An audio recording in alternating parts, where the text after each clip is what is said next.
dikeluarkannya somasi oleh pengacara Farhad Abbas yang dalam hal ini mewakili Mayang terkait kasus yang melibatkan Putri Jody Sudrajat dengan sebuah produk skincare adalah tanggapan balik dari pihak Tanskin yang merasa bahwa apa yang dilakukan oleh pihak Mayang sudah terlalu jauh.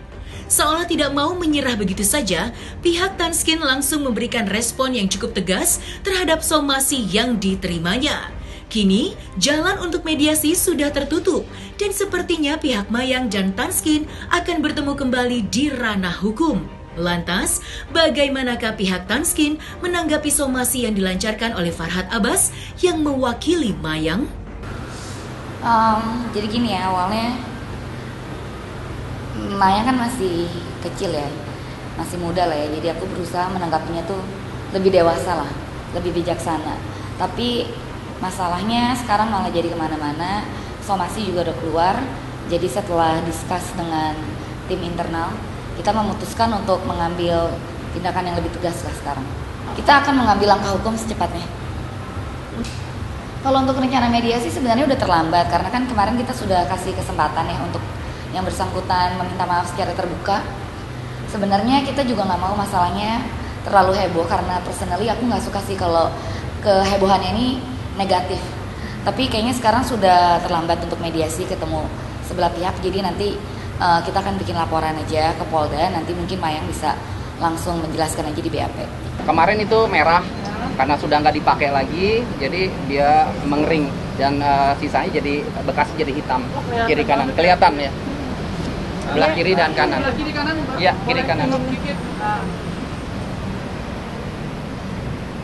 Nah, kanan.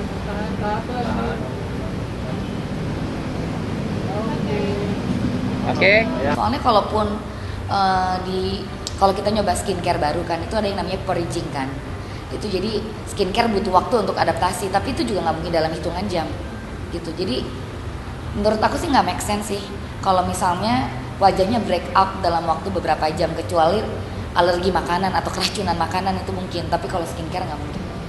Dalam hal ini kami sudah membuat satu somasi tertulis yang dimana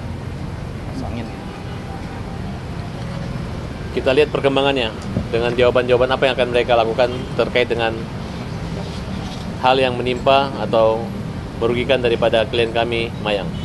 Kalau sepengetahuan saya, klien saya mengatakan bahwa mereka hanya produk lepas saja gitu, nggak ada kerjasama.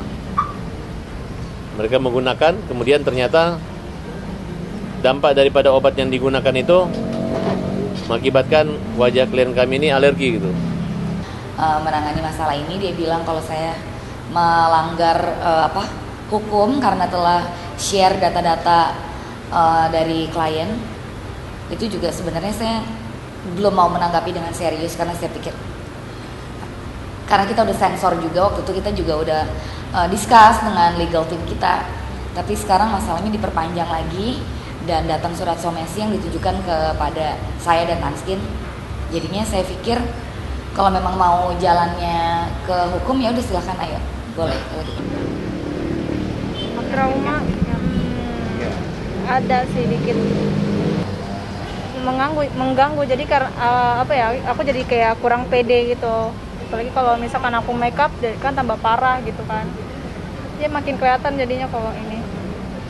Oleh karena itu, curhatan di media sosial yang dilakukan oleh Mayang semata-mata jangan sampai terulang dan jangan sampai mengakibatkan orang-orang yang tidak tahu produk itu main pasang produk aja tanpa konsultasi dokter dan lain sebagainya. Nah, kemudian akan mengakibatkan kerugian fisik. Oleh karena itu, Mayang merasa tidak pernah menyebutkan nama produknya itu, ya nggak pernah menyebutkannya. Tiba-tiba ada juga produk yang menyatakan bahwa atau menanggapi hal tersebut yang sudah kita lihat yang akan kita somasi ini. Nah, kemudian mereka mengeluarkan data-data pembelian, data-data pengiriman yang kita anggap data-data pribadi dari panel Mayang, yang dimana kita mengatakan itu merupakan satu perbuatan yang dianggap melanggar undang-undang ITE juga gitu. Oleh karena itu kita memberi waktu kepada mereka untuk melakukan permohonan maaf kepada Mayang agar direhabilitasi kembali nama Mayang yang ada kaitannya dan menyinggung persoalan dengan Mayang maupun keluarga Pak Dodi Sudrajat.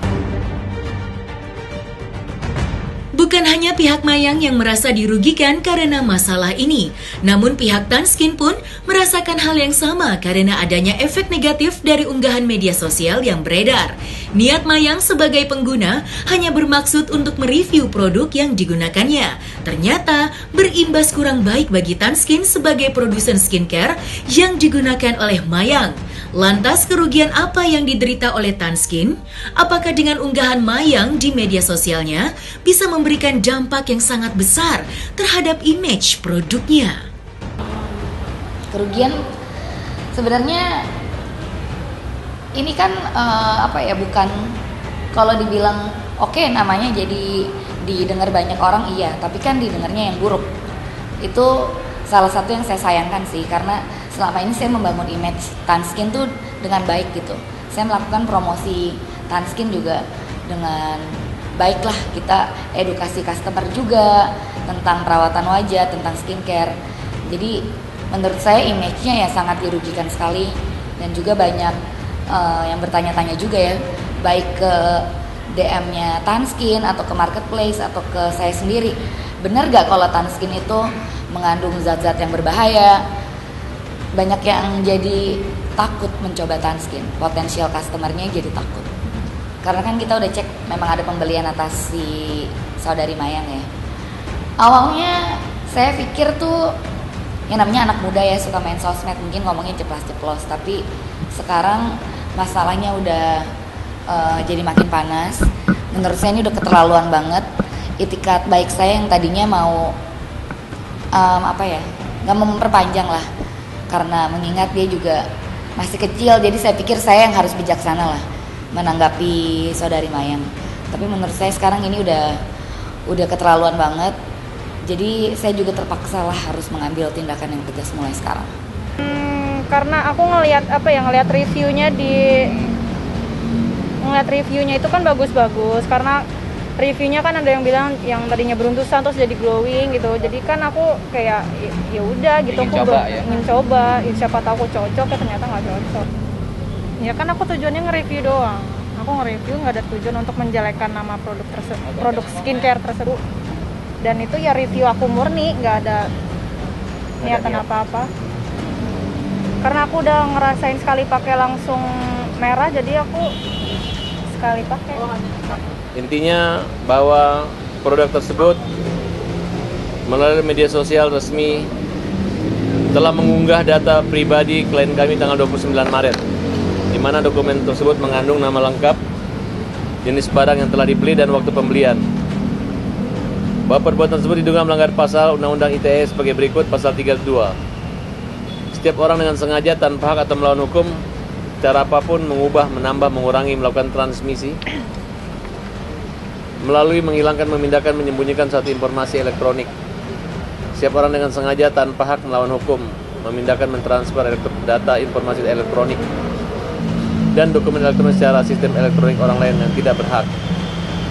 Terhadap perbuatan tersebut, ancaman hukumannya 5 tahun loh. Nah, berdasar waktu ini kami minta dalam waktu 3-24 jam kali sejak surat ini, agar pemilik akun tersebut dan penanggung jawab produk tersebut merespon dengan itikat baik, meminta maaf, ataupun boleh bermusyawarah bertemu dengan Mayang untuk mengklarifikasi kembali. Apabila tidak, ya kita akan melakukan upaya hukum. Karena udah sampai sini juga ya, terpaksa saya harus melaporkan balik. Karena juga kita nggak mau, saya merasa tuh itikat baik saya tuh salah artikan. Mungkin salah artikannya saya takut atau saya lemah gitu. Jadi saya harus mengambil tindakan tegas, karena saya juga nggak mau nama Tanskin jadi jelek kok. Tanskin sudah dijelek-jelekin, udah dibilang suruh di skip, nggak bagus produknya, sekarang malah disomasi dengan berbagai macam alasan yang lain. Sekarang sudah saatnya sih, udah harus lebih dari seorang dari pihak Tanskin untuk angkat bicara. Kayaknya sekarang kita sudah harus ke ranah hukum.